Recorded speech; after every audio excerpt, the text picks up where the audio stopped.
So ayun mga kalapatids, welcome back sa ating another video. So ayun kalapatids, nag-training na, pang limang training na natin sa North ngayon. So nag-advance na tayo. Nag-toss tayo ngayon sa La Paz, Tarlac. Nasa 44 kilometer mula dito sa ating loft. So release time 7:38. So abang-abang tayo, time check tayo. 8:10 na ng umaga. So, kahagabi, pinikat na ni Sir Engels yung mga ibon natin.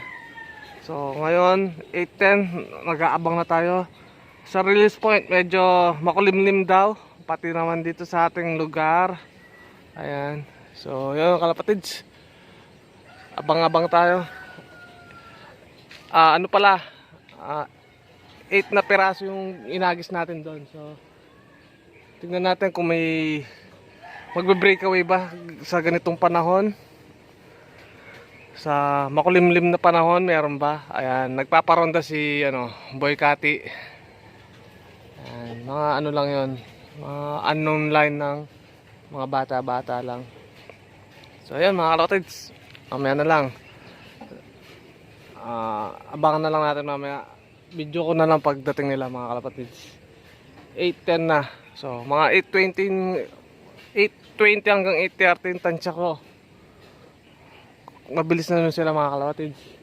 Pero sa panahon ngayon parang medyo mash-mash na naman sila mga kalapatids. Makulimlim. Hindi kita yung bundok na arayat. Ayan. Wala silang markings ngayon mga kalapatids. So ayun. Hanggang dito lang muna. Alright.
So ayun mga kalapatid, time check tayo. 7:38 na. Nasa isang oras na ba? 7:38, 8:38. Ayun mga kalapatid, isang oras na silang lumilipad sa La Paz, Tarlac.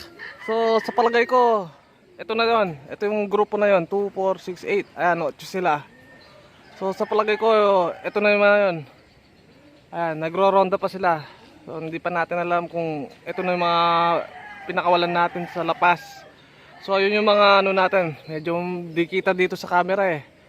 Yung tinos lang natin dito yung low fly. Tapos ito yung 8 na piraso na toss natin sa La Paz. So nagsama na sila sa taas. Ito yung mga low fly lang to. Ito yung grupong low fly. Tapos ito yung grupong siguro. Pero feeling ko ito na yon, may brown eh. So 7:38 release, arrival 7:30 ay 8:38 yan mga kalapatids. So lumilipad pa sila. Hindi natin alam kung sila nga yun mga kalapatids. Pero feeling ko ito na kasi mababa na sila. Ayan, yan lang natin mga kalapatids. Kung sila nga yan lang natin magronda dahil training pa lang. So, ayan natin mapagod talaga. Kinukuha nila yung pagod nila mga kalapatids.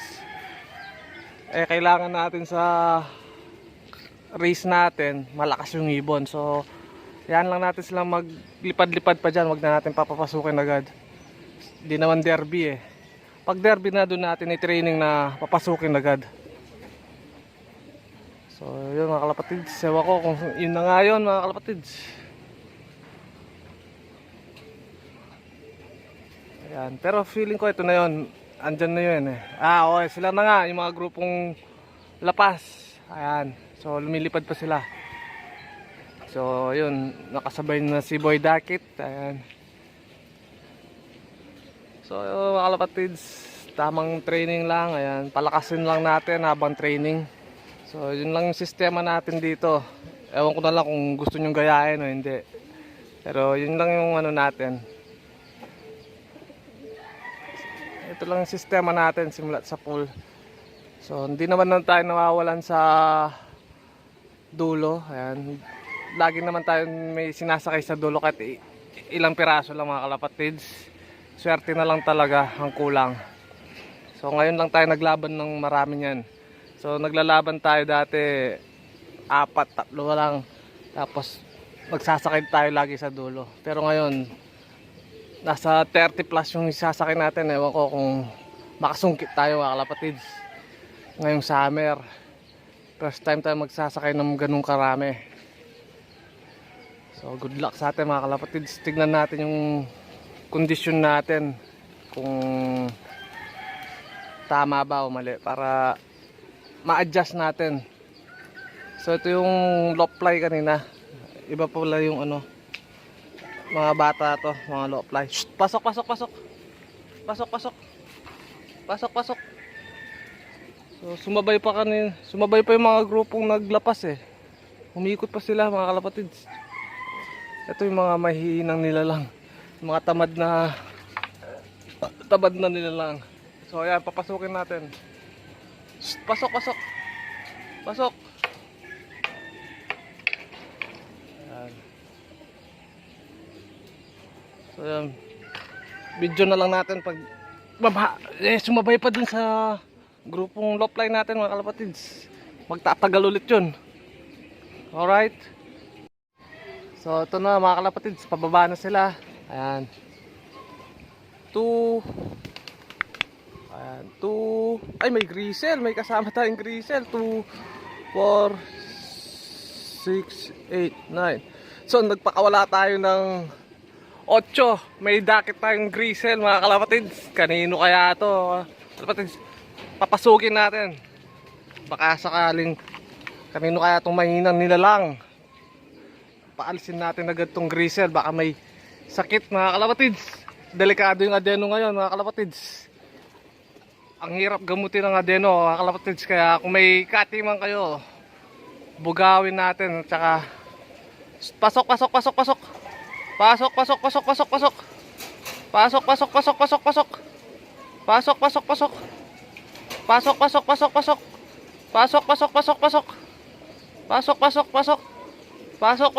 So ayun kalapatids, ilalak muna natin tong grisel. Kalapatids, may sabay silang grisel. Kanino kaya itong mahinang nilalang na to? So ayun kalapatids, complete na yung mga ibon natin. Tuesday ngayon, ayan, grits day. At saka bath time nila mga kalapatids. So ayan, papaliguan natin mga yan. So ayan mga kalapatids, kung bago ka lang sa aking YouTube channel, click mo na yung subscribe button. Ayan, para updated kayo sa aming video. Ayan. So good luck mga kalapatids, God bless. So yun mga kalapatids, pumasok na yung ating kate. Ayan, si Boy mahinang nilalang kalapatids. So i-check natin kung anong ring nito. Bigyan natin love letter mamaya. So yan, release na lang natin mamaya to. Mukhang naisama sa grupo ng mga ating galing lapas. So complete naman tayo mga kalapatids. Ayan. Medyo nalaspag din sila, oh. So, pahinga lang natin sila.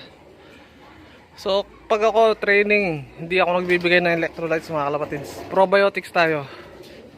Dahil yung electrolytes, pag talagang derby na ako magkakabit ng ano, alos more on glucose lang tayo mga kalapatids para ma-recover agad.